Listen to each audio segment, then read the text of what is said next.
इस पाठ में हम लोग क्वेश्चन नंबर 28 पर लगाते हैं। क्या कहता है आपका? पृथ्वी की सतह से 6400 किलोमीटर की ऊंचाई पर, हमको ऊंचाई दे रखी है, मतलब एच दे रखा है।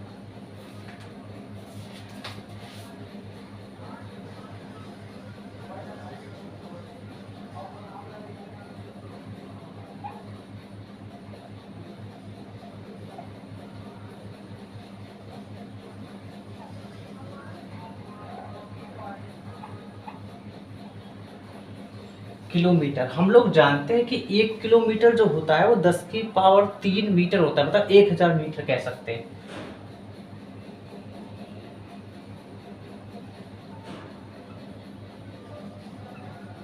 एक किलोमीटर बराबर 1000 मीटर होते हैं और 1000 को हम 10 की पावर 3 लिख सकते हैं ना। तो चेंज कर लेंगे बेटा इसको हम लोग बड़ी आसानी से। एच इक्वल 64 गुणा दो, दो जो जीरो है इनको हम 10 की पावर 2 कह सकते हैं। 10 की पावर 2 का मतलब 100 में गुणा करोगे 64 की, तो 6400 किलोमीटर में। तो किलोमीटर हटाएंगे जब हम लोग, तो 10 की पावर 3 मीटर से गुणा कर देंगे। और ये बेटा किलोमीटर को मीटर में चेंज किया हम लोगों ने।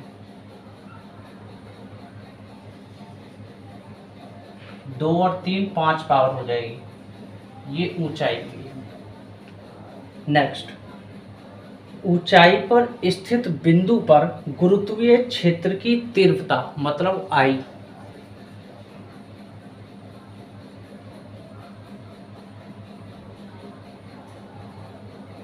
गुरुत्वीय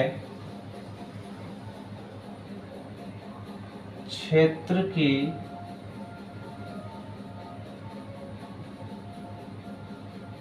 तीव्रता आई बराबर क्या? नेक्स्ट क्या कह रहा है बेटा पॉइंट, गुरुत्वीय विभव की गणना कीजिए, मतलब V बेटा।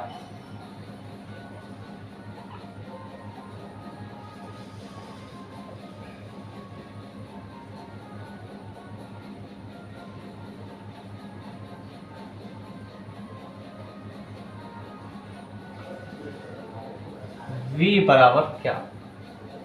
ठीक। नेक्स्ट, पृथ्वी की त्रिज्या RE बराबर 6.4 गुणा 10 की पावर 6 मीटर दे रखी है बेटा।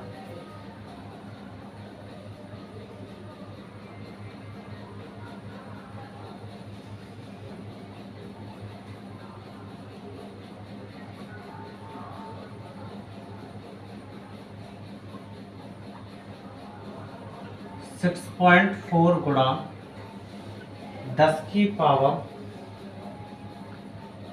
6 मीटर। इस पॉइंट को हम लोग हटाना चाहते हैं बेटा, मतलब RE इक्वल, इस पॉइंट को लेफ्ट से राइट जाएंगे, माइनस की 1 पावर बनेगी बेटा, और 6 में से घटा देंगे तो प्लस की 6 पावर ज़्यादा है, माइनस की 1 है कम, इसलिए प्लस की 5 ही पावर रह जाएगी। ठीक बेटा। नेक्स्ट पॉइंट, तथा पृथ्वी की सतह पर गुरुत्वीय त्वरण G का मान जो है बेटा 10 मीटर प्रति सेकंड स्क्वायर है ना। तो यहाँ लिख लेंगे हम लोग वो चीज भी। पृथ्वी की सतह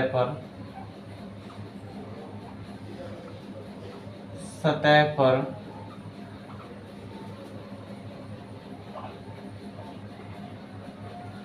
गुरुत्वीय त्वरण G का मान 10 मीटर प्रति सेकंड स्क्वायर है बेटा। आगे अब हम लोग क्या करेंगे, निकाल लेंगे बेटा विभव। तो गुरुत्वीय क्षेत्र की तीव्रता निकालते हैं सबसे पहले। गुरुत्वीय क्षेत्र की तीव्रता I होती है बेटा, लेकिन I के लिए फॉर्मूला होता है क्या, कि GME अपॉन RE, और ऊंचाई का जिक्र है तो त्रिज्या में H और जुड़ जाएगा बेटा। ये होता है हमारे पास जनरल केस में फॉर्मूला। बट एक मिस्टेक हल्की सी और कह रहे हैं हम लोग कि स्क्वायर होता है, ठीक है बेटा। लेकिन जनरल केस में जो फॉर्मूला होता है गुरुत्वीय त्वरण के लिए, वो G बराबर G M E upon R E का स्क्वायर होता है बेटा। ई का मतलब होता है बेस में, जिसका अर्थ का मतलब होता है पृथ्वी की रेफरेंस में, मतलब संदर्भ में, उसके सम्मान में ई का नाम दिया गया है, पृथ्वी के सम्मान में। ठीक, ये उधर चला जाएगा तो जी आर ई स्क्वायर हो जाएगा बेटा, और ये आपका एम ई जी एम ई बचेगा बेटा। और हमको दिख रहा है कि जी एम ई किसके बराबर बेटा, इसके बराबर, इसलिए हम लोग इसको रख रहे हैं। तो I equal ji R E का स्क्वायर। अब एक चीज आपने नोटिस नहीं की होगी बेटा, क्या कि आर ई का जो मान है 64 गुणा 10 की पावर 5 मीटर, और यहाँ भी एच का मान 64 गुणा 10 की पावर 5 मीटर। तो इससे हमें ये पता लगता है कि जब एच का मान क्या आर ई के बराबर नहीं है, क्योंकि जब आर ई का मान एच का मान सेम मान है तो हम एच प्लस आर, मतलब आर ई की जगह एच रख सकते हैं या एच की जगह आर ई, कुछ भी रख सकते हैं बेटा हम लोग, है ना। तो आर ई प्लस एच की जगह आर ई रख सकते हैं हम लोग। वो क्यों? क्योंकि दोनों की वैल्यू इक्वल है, और जब इक्वल होती है तो बेटा जनरल सी बात है कि इक्वल ही होगी, तो हम लोग रख सकते हैं एक दूसरे के। तो जी आर ई का स्क्वायर बटे आर ई क्या हो जाएगा 2 आर ई, और जब उसका स्क्वायर करेंगे तो 2 का हो जाएगा 4, और आर ई पे तो आर ई का स्क्वायर ही रहेगा। समझ गए बेटा बात। अब आर ई स्क्वायर से हो जाएगा कैंसिल, तो आपको मिलेगा आई का वैल्यू जी अपॉन 4। बस इसी बात का थोड़ा सा पॉइंट को सॉल्व करना है हमको, और कुछ नहीं करना है बेटा, बस वैल्यू रखेंगे हम लोग सीधा। तो आई की वैल्यू निकाल लेंगे बेटा, कैसे? तो जी की वैल्यू है हमारे पास 10 मीटर प्रति सेकंड स्क्वायर बेटा, लेकिन 4 भी तो है बेटा। 4 जब आप 10 में 4 का भाग दोगे बेटा तो आपको मिलेगा 2.5। अब एक चीज और है बेटा कि हम लोग केजी की ऊपर नीचे गुणा कर लेते हैं।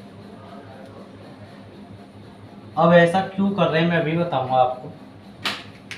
इसको हम केजी गुणा मीटर, ये वाला केजी यहाँ, ये मीटर पीछे, और ये हो जाएगा आपका प्रति सेकंड स्क्वायर, और नीचे भी तो आपका केजी चल रहा है बेटा।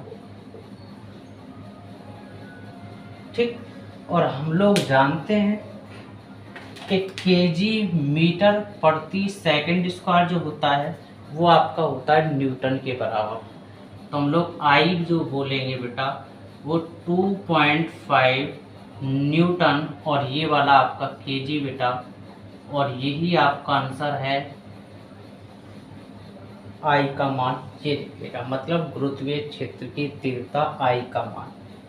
ठीक बेटा, अब हम लोग बेटा गुरुत्वीय विभव निकालेंगे। कैसे? देखो, गुरुत्वीय विभव के लिए फॉर्मूला होता है जनरल केस में हमारे पास माइनस का जी एम ई और बटे आर ई प्लस एच।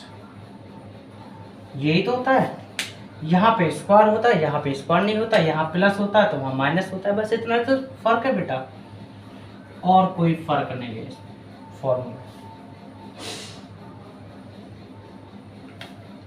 और जी एम ई की जगह हम लोग जी आर ई का स्क्वायर कर लेंगे, क्योंकि जी एम ई की वैल्यू है अभी जस्ट हम लोग किए ना, तो V minus G R E का स्क्वायर, बट एच की वैल्यू मैंने आपको बताई एच बराबर आर ई, क्योंकि इक्वल है दोनों की वैल्यू, यहाँ भी वहाँ भी, इसलिए तो R E plus R E और वी इक्वल माइनस का जी आर ई का square, R E 2 R E,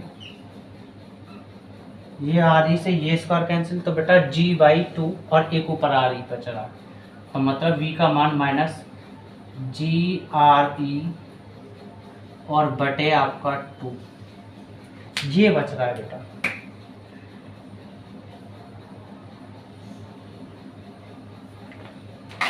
बस वैल्यू रखनी है आपको, कुछ नहीं करना बेटा। तो v की वैल्यू माइनस g की वैल्यू क्या, g की वैल्यू रख लेंगे हम लोग 10 मीटर प्रति सेकंड स्क्वायर, यही है जनरल सी बात है। तो 10 मीटर प्रति सेकंड स्क्वायर बेटा, ठीक। आर ई की वैल्यू या तो 6.4 रख लो, सॉरी 6.4 गुणा 10 की पावर 6 मीटर रख लो, या 64 गुणा 10 की पावर 5 मीटर रख लो। तो मैं 6.4 यूज़ करता हूँ, ठीक, आसानी हो जाएगी। 6.4 गुणा 10 की पावर कितना बेटा, 6 मीटर, 6 मीटर, और नीचे आपका चल रहा है 2, इसको तो हम भूल ही रहे हैं बेटा। अब देखो थोड़ा सा कट पिट करते हैं हम लोग कि 2 एकम 2, 2 तिया 6.3, 2 दूनी 4, मतलब 3.2 से कैंसिल हो जाए, समझ गए। फिर रिपीट कर देता हूँ, 2 एकम 2, 2 तिया 6, फिर पॉइंट लग गया, 2 दूनी 4, 3.2, ठीक। तो v की वैल्यू माइनस 3.2 गुणा 10 की पावर 6 तो है, और एक पावर ये, क्योंकि जहाँ कुछ नहीं वहाँ एक होता है बेटा, तो 10 की पावर 1 ये है प्लस की, तो 1 और 6 7 हो जाएगा, 10 की पावर 7, समझ गए बात बेटा। और मीटर मीटर मीटर का स्क्वायर, और प्रति सेकंड स्क्वायर चल ही रहा है बेटा। अब एक सिस्टम और करते हैं हम लोग, केजी की आपस में गुणा कर लेते हैं, ऊपर नीचे, तो केजी मीटर स्क्वायर प्रति सेकंड स्क्वायर को हम लोग जूल कह सकते हैं बेटा। तो v का मान 3.2 गुणा 10 की पावर 7 जूल प्रति केजी, आपका आंसर आ जाएगा इस क्वेश्चन नंबर 28 का बेटा। अगर आपको मेरा पढ़ाया हुआ समझ में आता है तो आप लाइक करें, सब्सक्राइब करें, और ज़्यादा से ज़्यादा मेरी वीडियो को अपने दोस्तों तक रायते की तरफ फैला दें।